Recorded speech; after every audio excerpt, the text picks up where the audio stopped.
The SAP community is full of experts sharing their knowledge and experiences, collaborating with other SAP professionals, and growing their reputations. So it can be overwhelming to find your piece of the puzzle. Where do you fit in?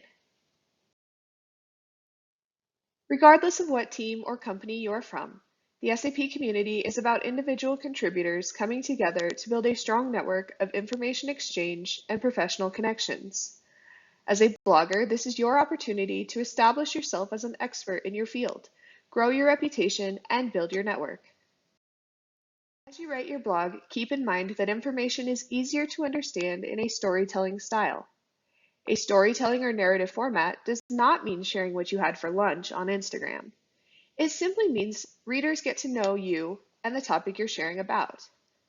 It's helpful for them to understand, for example, if you're an SAP employee or a consultant that specializes in this topic. How many years of experience do you have with this topic? Do you have special insights to share? This is your chance to showcase your unique perspectives and ideas.